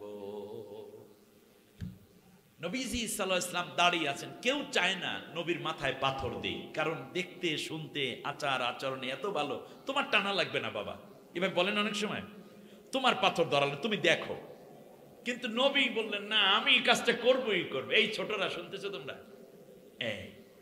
এবার দেখেন বিশ্বনবী সাল্লাল্লাহু আলাইহি ওয়াসাল্লাম বললেন না আমাকে পাথরটা দেন। এরপরে মুরব্বীর এই পাথর উঠাইয়া দেয়, নবীজি মাথায় করে এটা বহন করে নিয়ে ওই লোকদের হাতে দিচ্ছেন যারা ওয়াল বানাচ্ছে। রাজমিস্ত্রির যোগাইল হিসাবে নবী হেল্প করতেছেন।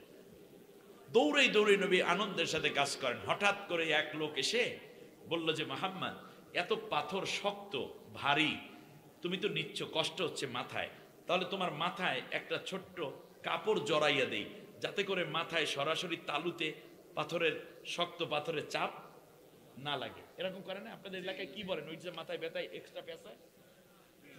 বিড়া, রাইট, বিড়া। আমাদের বরিশালে এটা বিড়া বলে।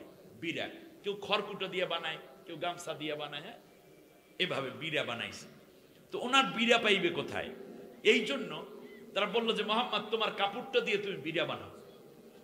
আল্লাহ রাসূল সাল্লাল্লাহু আলাইহি ওয়াসাল্লাম বললেন না না তাহলে আমার কষ্ট হয় না, অসুবিধা নেই। তা আর এক বেশি শুভাকাঙ্ক্ষী মুরব্বী উনি এসে বলেন, তোর বেটা পোলা পাইন মানুষ, বয়স হয়েছে কতটুকু, তোমার কাপড় টান দিয়ে খুললে মাথায় পেঁচাই দিছে, নবী এইদিকে বেহুশ। শুনতেছেন না আপনারা? এর মানে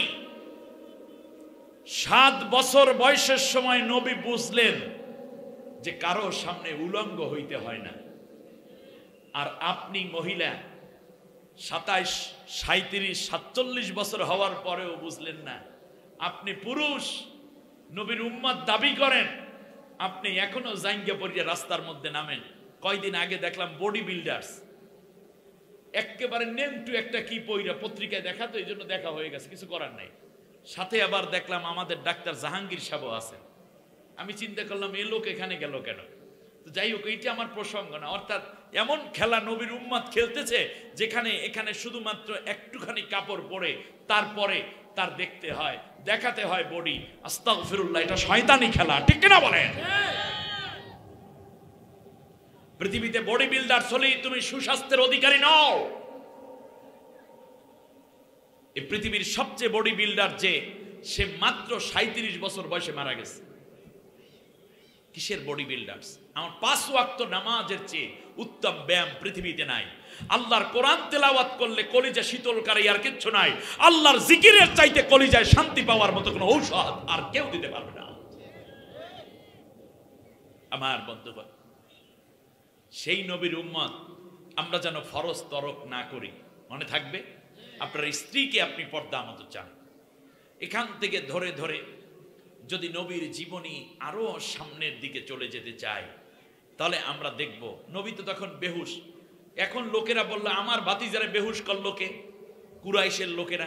তোমরা কি করেছো কি করেছো? পরে একজন পাদ্রী এসে বললেন, নাম কি? মোহাম্মদ। বললো হ্যাঁ। এর বাবার নাম কি? আব্দুল্লাহ। বললো হ্যাঁ। বললে কোরাইশ বংশের ছেলে? বললো হ্যাঁ। বললো তাহলে একে হুশ করার ঔষধ আমার কাছে আছে, এইদিকে আসো। ওর কাপড়টা কোথায়? বললো ওই যে ওনার হাতে। বাস, কাপড়টা এনে এপাশ ওপাশ করে আবার যখন কাপড় সুন্দর পরাইয়া পা পর্যন্ত ঢেকে দিয়েছে, আল্লাহ নবী চোখ খুলে তাকাইছে। অতএব নেংটু হওয়ার কোনো চিন্তা মাথায় রাখা। শয়তান চায় আমরা উলঙ্গ হয়ে যাই। নাউজুবিল্লাহ পড়েন।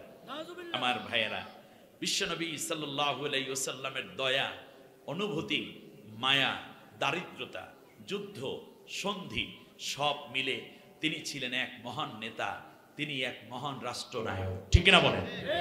এখন আল্লাহ নবী সাল্লাল্লাহু আলাইহি ওয়াসাল্লামের একেবারে নিকট থেকে দেখা একটা ছোট্ট ঘটনা যদি আপনারা শুনেন, তাহলে বুঝবেন নবী আবার কেমন ছিলেন। একটুখানি ভাবুন, রাসূল সাল্লাল্লাহু আলাইহি ওয়াসাল্লাম যখন মায়ের গর্ভে 6 মাস, তখন তার বাবা মারা যান। এই মারা যাওয়ার আগে নবীজির বাবার নাম কি বলেন তো দেখি? আব্দুল্লাহ।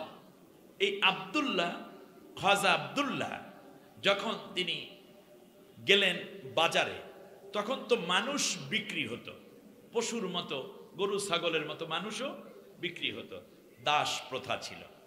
আব্দুল্লাহ রাস্তা দিয়ে ঘুরছেন, তো এমন সময় মানুষ বিক্রির হাটেও তিনি উঠে পড়েছেন।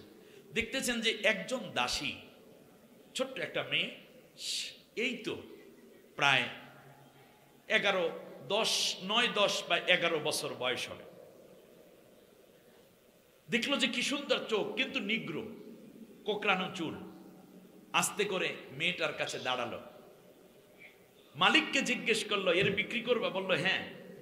আব্দুল্লাহ চিন্তা করলো, একে নিয়ে গেলে আমেনার সময়টা ভালো কাটবে। আমি যেহেতু বাইরে থাকি, যেহেতু আমেনা প্রেগনেন্ট, তো এই সময় একজন মানুষ সাথে পেলে কথাবার্তা ভালো বলা যায়। নিয়ে যাওয়া হলো। যেই দিন এই মেয়েটাকে নিয়ে যাওয়া হলো, সেই দিন থেকে আব্দুল্লাহর ঘরে বরকত আসা শুরু হয়ে গেছে। এক পর্যায়ে মেয়েটার নাম আলাদা করে রেখে দিলেন, নামই রেখে দিলেন বারাকা। মেয়ের নাম কি? বারাকা, দাসী বারাকা।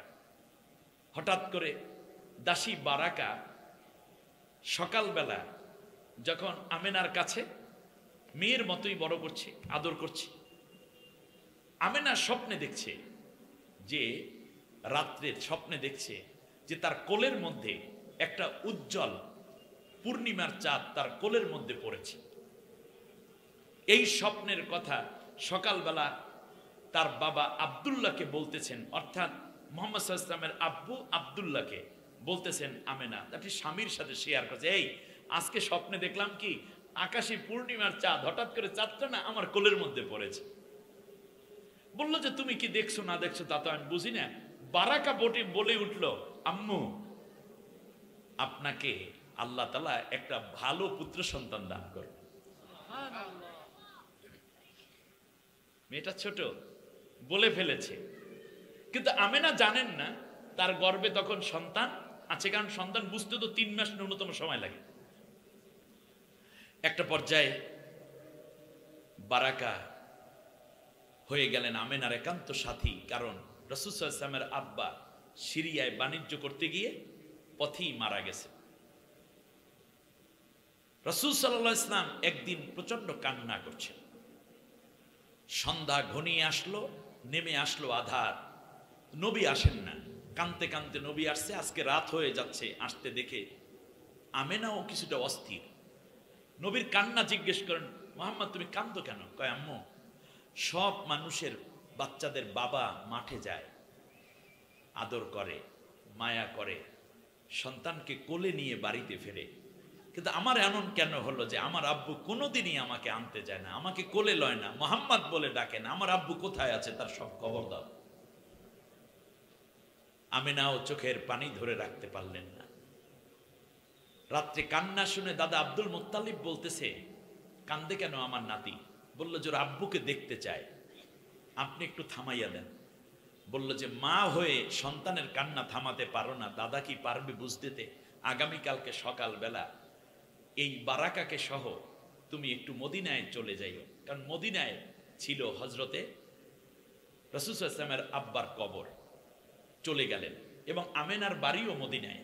আপনারা জানেন নবীর নানা বাড়ি কোথায়? মদিনায়। এক পর্যায়ে চলে আসতেছেন, ওখানে 2 দিন থাকার পরে নবী বলেন, মা বাবাকে তো দেখাইলে না। ফিরে আসতেছেন, মাঝখানে একটু দূরে দাঁড়িয়ে আমেনা বলছেন, ওই যে একটা মাটির ডিবি দেখো, একটু বালু উঁচু জায়গা, পাথর দেয়া, ওখানে তোমার আব্বু ঘুমায়, সম্ভব হলে তোমার আব্বুকে কথা বলে চলে আসো। আল্লাহর নবী দৌড় দিয়ে চলে গেলেন, কবরের পাশে দাঁড়ালেন, আব্বা আব্বা কইয়া ডাকতেছে, কোনো সাড়া নাই। এটাই তো নিয়ম। কবরটার উপরে উপর হয়ে শুয়ে পড়েছেন নবী। আব্বু, কত সন্তান তার বাবার আদর পায়, কোল পায়, স্নেহ পায়, মমতা পায়, আমার উপরে আপনার কিসের অভিমান? আমাকে মাফ করে দেন, আপনি উঠুন, আমাকে একবার কোলে নিয়ে আদর করুন। বিশ্বনবী সাল্লাল্লাহু আলাইহি ওয়াসাল্লাম মদিনায় ইহুদিরা খবর পেয়ে মারতে আসলো। এক ইহুদি বলল, আমি এসেছিলাম শিশুটাকে মারতে, কিন্তু মারতে পারলাম না। সে একদিন নবী হবে, আখিরি জামানার শ্রেষ্ঠ নবী হবে, তার অভিভাবক যারা তাড়াতাড়ি নিয়ে যাও, অন্য কোনো ইহুদিরা পাইলে তারে ছাড় দেবে না। নবী রওনা করলেন। আমেনা সাথে রয়েছে বারাকা। কিছু দূর যাওয়ার পরে মক্কা মদিনার মধ্যবর্তী একটা জায়গার নাম আবাওয়া। নাম কি? মক্কা থেকে মদিনায় যাওয়ার পথে কিংবা মদিনা থেকে মক্কায় আসার পথে এই জায়গাটা আপনাদের চোখে পড়বে। এখানে মসজিদ আছে, হোটেল আছে, খাবারের সামান্য ব্যবস্থাও আছে। এখানে আল্লাহর নবীর মায়ের কবরটাও আছে। এখানে আমেনার কবর। আমেনার গায়ে ভীষণ জ্বর উঠল, শরীর থরথর করে কাঁপছে, মাথা ঘুরোচ্ছে, উটের পিঠে আর আমেনা বসে থাকতে পারে না। বারাকাকে ডাক দিয়ে বলে, বারাকা আমাকে নামাইয়া দাও। নামিয়ে দেয়া হলো। আমেনা কাঁদতেছেন, আর মুহাম্মদুর রাসূলুল্লাহ অস্থির হলেন, মাগো এভাবে করছো কেন? হযরতে রাসূলের মা বলতেছেন, বাবারে তোর আব্বুকে দেখানোর জন্য এসেছিলাম, আর মাও আজকে বিদায় হয়ে যায়, কোনোদিন মায়ের সাথে আর দেখা হবে না। বুঝে ফেলেছেন আমেনা তার শেষ মুহূর্ত। নবীর তখন বয়স মাত্র 7 বছর। এই বারাকার হাতটা আমেনা তার হাতের মধ্যে নিলেন, মাঝখানে বিশ্বনবীর কচি হাতটাকে দিয়ে বলল, বারাকা শোনো, আজ থেকে মুহাম্মদকে তোমার হাতে রেখে গেলাম, যখন মা কইয়া মোহাম্মদ ডাক দিবে তখন তুমি সারা দিয়ে মোহাম্মদকে কোলে উঠাইয়া নিবা। আমার মোহাম্মদকে ছেড়ে কোথাও যাবা না, আমার মোহাম্মদকে খানা না দিয়ে তুমি খানা খাবে না, আমার মোহাম্মদকে ঘুম না পড়াইয়া তুমি ঘুমাতে যাবে না। এই পৃথিবীতে আল্লাহর পরে তুমি সারা মোহাম্মদের আর কোনো জায়গা নাই। আল্লাহ, একজন দাসী কিন্তু যত্ন করে কথাগুলো বলে যাচ্ছে। এক পর্যায়ে রাসূল সাল্লাল্লাহু আলাইহি ইসলামের পরবর্তী যখন ভূমিষ্ঠ হলো যখন নবী যথাসময়, তখন বারাকাই প্রথম নবীকে কোলে নেওয়ার সৌভাগ্য অর্জন করছিল। তখন সে বলেছে যে আমি যে চাঁদ দেখেছি মুহাম্মদ সে চাঁদের চেয়ে উজ্জ্বল। সুবহানাল্লাহ। পৃথিবীর শ্রেষ্ঠতম সুন্দর মানুষ একজন নিগ্র নারীর কোলে আল্লাহ প্রথম উঠাইয়ে দিলেন। এই আল্লাহর কুদরত, এটাই আল্লাহর নিজাম। সুতরাং সাদা আর কালো, উঁচু নিচুর ভেদাভেদ আল্লাহ দেখতে চান না। আল্লাহ দেখতে চান মানুষের হৃদয় কেমন, আল্লাহ দেখতে চান মানুষটা কেমন। ঠিক কিনা বলেন ভাইরা আমার? আস্তে আস্তে নবীজি বড় হলেন। এই পৃথিবীতে দুইজন মানুষের জন্য আল্লাহর নবী তার মাথার রুমাল বিছাইয়া দিতেন। একজন হচ্ছে এই বারাকা, আর একজন হচ্ছে হালিমাতুস সাদিয়া। নবীজি পৃথিবীতে 5 জন নারীকে মা ডেকেছেন, তার মধ্যে বারাকা একজন। সুবহানাল্লাহ। এবার খেয়াল করেন, আল্লাহর নবী বড় হচ্ছে, আব্দুল মুত্তালিব চাচ্ছেন বিয়ে দিতে বারাকাকে, কিন্তু বারাকা বললেন না। মৃত্যুর সময় আমেনা আমাকে বলে গেছে মোহাম্মদকে ছেড়ে যেন আমি কোথাও না যাই। বয়স হচ্ছে কিন্তু বিয়ে হচ্ছে না, বিয়ে বসছে না সে। মোহাম্মদের কি হবে এই চিন্তা করে। সুবহানাল্লাহ পড়বেন না আপনারা? এক পর্যায়ে নবীজি যখন খাদিজা রাদিয়াল্লাহু তাআলা আনহাকে বিয়ে করলেন, তখন বারাকাকে ডেকে বললেন, আম্মি এখন তো আমাকে টেক কেয়ার করার জন্য, দেখাশোনার জন্য একজন হয়েছে এই খাদিজা, এইবার তোমাকে বিয়ে দেব, না করতে পারবা না। সুবহানাল্লাহ বলেন। তারপরে খাদিজা রাদিয়াল্লাহু তাআলা আনহা এবং নবীজি মিলে একজন পাত্র পেয়ে গেলেন, যার নাম ছিল ওবায়দা ইবনে জায়েদ। ওবায়দা ইবনে জায়েদের ঘরে যখন এই বারাকা চলে গেলেন, সেই ঘরে আল্লাহ তাআলা একটা পুত্র সন্তান দান করলেন, যার নাম রাখা হলো আইমান। সুবহানাল্লাহ। এখন থেকে তিনি হয়ে গেলেন উম্মে আইমান। এখন বারাকা নাম আর নাই, ইতিহাসে সব জায়গায় পাবেন আপনি উম্মে আইমান, অর্থাৎ ছেলের নামে মায়ে পরিচয়। সুবহানাল্লাহ বলেন। যেমন মারিয়াম আলাইহিস সালামও অনেকটা সম্মানিতা, আবারও বেশি সম্মান হয়ে গেছে ঈসা আলাইহিস সালামের দ্বারা। এক পর্যায়ে যখন এই আইমানের বয়স 3 বছর, তখন উবায়দা ইবনে জায়েদ ইন্তেকাল করে। আল্লাহর নবী একদিন রাতে খাদিজা সহ উম্মে আইমানের ঘরে চলে গেলেন, গিয়ে হাতের মধ্যে হাত দিয়ে বলছে, আম্মি আমাদের সাথে চলুন, বাকি জীবন আমাদের সাথে থাকতে হবে। সুবহানাল্লাহ। তিনি চলে আসলেন। আসার পরে খেয়াল করুন, 2 মাস, 6 মাস, 1 বছর, 1 বছর 3 মাস হয়ে গেছে। 1 বছর 3 মাস পরে নবীজি সাল্লাল্লাহু আলাইহি ওয়াসাল্লাম মসজিদে নববীতে ফজরের নামাজ আদায় করছেন। ফজরের নামাজ আদায়ের পরে দাঁড়ালেন মিম্বরে, দাঁড়িয়ে বললেন যে তোমাদের মধ্যে এমন কি কেউ আছো যে একজন নারীকে বিয়ে করবে, সে একজন নিগ্র, কালো, দ্বিতীয় হচ্ছে তিনি বিধবা, স্বামী নাই, তৃতীয় হচ্ছে তার একটি ছেলে আছে, চতুর্থ হচ্ছে এমন একটি বৈশিষ্ট্য তার কোনো সম্পদ নাই, কিন্তু পঞ্চম বৈশিষ্ট্য হচ্ছে ওই নারীটা জান্নাতি এক নারী। আল্লাহু আকবার।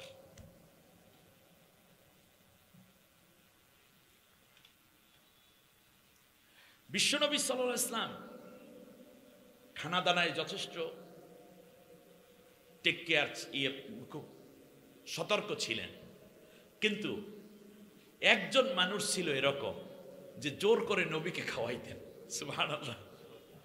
খাবার নিয়ে বলতেন, মোহাম্মদ এইটুকু খাও, লোকমা জড়াইয়া দিতেন আর নবী চুপচাপ খেয়ে যেতেন। একেবারে শেষ পর্যন্ত যেই নারী তাকে লোকমা জড়াইয়ে খাওয়াইয়ে দিতেন, সেই নারীর নাম উম্মে আইমান। সুবহানাল্লাহ। না করতেন না, নবী চুপচাপ খেয়ে উঠতেন। উম্মে আইমান কে বিয়ে করবে? এমন সময় দাঁড়িয়ে গেলেন যায়েদ ইবনে হারেসা রাদিয়াল্লাহু তাআলা, যার কথা কোরআনে এসেছে, বলেন আমি বিয়ে করব। আল্লাহর নবী দেরি করলেন না, অনুমতি এনে এই মজলিসে বিয়ে পড়িয়ে দিলেন। সেই ঘরে আল্লাহ তাআলা দান করলেন হযরতে উসামা রাদিয়াল্লাহু তাআলা আনহুকে। সুবহানাল্লাহ পড়বেন না আপনারা? কত বড় বড় নেককার জিনিস আল্লাহ তাআলা কোথা থেকে কি দিচ্ছেন আপনি চিন্তাও করতে পারবেন না। যাই হোক, নবীজি সাল্লাল্লাহু আলাইহি ওয়াসাল্লাম যখন হিজরত করেছিলেন, তখন এই উম্মে আইমান নবীর সাথে হিজরত করছে। এক পর্যায়ে বৃদ্ধাও হয়ে কিছুটা বয়স্ক হয়ে যাচ্ছে, হেঁটে আর কত পারে, ঘাম ঝরছে। এমন সময় রাসূল সাল্লাল্লাহু আলাইহি ওয়াসাল্লাম তার মাথার রুমাল দিয়ে ঘাম মুছিয়ে দিয়ে বলছে, মাগো, জান্নাতে কোনো পরিশ্রম নাই, আজকে তুমি হিজরত করছো, আর আল্লাহ তাআলা কোরআনের আয়াত আমার উপর নাজিল করে বলেছেন, নবী তোমার সাথে যারা হিজরত করলো তাদের উপর আল্লাহ খুশি, তাদের নিয়ামত, তাদের প্রাপ্তি একমাত্র জান্নাত, কেবলমাত্র জান্নাত, জান্নাত ছাড়া তাদের আর কোনো জায়গা নাই। সুবহানাল্লাহ। আমার ভাইয়েরা, মানুষকে ভালোবেসে কাছে টানা ছিল নবীর অভ্যাস। আমি এই কথাটা বলতে গিয়ে এই জায়গাটা একটু টাচ করে গেলাম। বিশ্বনবী সাল্লাল্লাহু আলাইহি ওয়াসাল্লাম বিবাহ অনুষ্ঠান শেষ করলেন, যায়েদকে বুকের সাথে জড়িয়ে ধরলেন। আল্লাহর নবী যায়েদকে জিজ্ঞেস করছেন, যায়েদ তুমি জানো তুমি কাকে বিবাহ করেছো? যায়েদ বলল, আমি ভালো করে জানি, আমি যাকে বিবাহ করেছি তার নাম হচ্ছে উম্মে আইমান। আল্লাহর নবী বললেন, তুমি এতটুকুই জানো, কিন্তু আরো কিছু বিষয় আছে, শোনো যায়েদ। তুমি যাকে বিয়ে করেছো তিনি একজন জান্নাতি নারী শুধু নন, বরং তিনি হচ্ছেন আমার মা। সুবহানাল্লাহ। আমার মাকে তুমি বিয়ে করেছো। বিশ্বনবী সাল্লাল্লাহু আলাইহি ওয়াসাল্লাম যখন ওফাত হয়ে যাবেন, সেই মুহূর্তে সাহাবীদেরকে কাছে ডাকলেন, কাছে ডেকে কিছু ওসিয়ত করেছেন। তার মধ্যে একটা ওসিয়ত ছিল, আমার মা আইমান আমার ওফাতের পরে তোমরা তাকে কষ্ট দিবে না, তার দিকে খেয়াল রাখবে। আসহাবে আজমাইন রাষ্ট্রীয় ভাতা দিয়ে দিয়ে হযরতে আইমানকে মর্যাদার সাথে রেখেছিলেন। সুবহানাল্লাহি বিহামদি। সম্মানিত ভাইয়েরা, আমরা নবীকে জানছি, যে কোনো একজনের জবাব দিলেই কিন্তু হয়ে যায়। আপনারা জানেন না এই মাসলা নাকি? যে কোনো একজন আলেম ওলামা এখানে আছেন, আমিও শেষ করে দিচ্ছি। রাসূল সাল্লাল্লাহু আলাইহি ওয়াসাল্লামের ব্যাপারে আল্লাহ তাআলা চমৎকার করে বলছেন, নবী গো, যারা তোমার অনুসরণ করবে, ইয়া আইয়ুহান নাবিয়্যু হাসবুকাল্লাহ ওয়া মান ইত্তাবাআকা মিনাল মুমিনিন। নবী ওঠা বসায়, চলাফেরায়, অর্থনীতি, সমাজনীতি, রাজনীতি, পররাষ্ট্রনীতি, স্বরাষ্ট্রনীতি, পারিবারিক জীবনে, ব্যক্তি জীবনে, সামাজিক জীবনে যারা তোমাকে ফলো করে চলবে, তোমার আদর্শ এবং আমার বিধানকে যারা মেনে চলার জন্য প্রতিশ্রুতিবদ্ধ হবে, তাদেরকে তোমার সুপারিশ করে জান্নাতে নেওয়ার দরকার নাই। আমি আল্লাহ নিজে তোমার ওই উম্মতের জন্য জামিনদার হয়ে গেলাম। আল্লাহ আমাদের সবাইকে যতগুলো কথা শুনলাম, জানলাম, বুঝলাম, নবীকে যেন বেশি বেশি মনে করার তৌফিক দেন। সেজন্য আমরা কোরআনের মধ্যে যা নবীকে উল্লেখ করা হয়েছে, নবী ছিলেন সেরকমই। সুবহানাল্লাহ বলেন। অতএব নবী সাল্লাল্লাহু আলাইহি ওয়াসাল্লামকে জানার জন্য কোরআন সুন্নাহকে বেশি বেশি পড়ার জন্য আমরা চেষ্টা করব। আরো বেশি বেশি করে এরকম মাহফিলে এসে নবীকে নিকট থেকে দেখার চেষ্টা করব। নবীর উপর বেশি বেশি দুরূদ পড়ব। আল্লাহ আমাদের সবাইকে কবুল করুন, আমিন। সুবহানাকাল্লাহুম্মা বিহামদিক, আশহাদু আল্লা ইলাহা ইল্লা আনতা আস্তাগফিরুকা ওয়া আতুবু ইলাইক। ওয়াসসালামু আলাইকুম ওয়া রাহমাতুল্লাহি ওয়া বারাকাতুহু। আলহামদুলিল্লাহ, সুম্মা আলহামদুলিল্লাহ।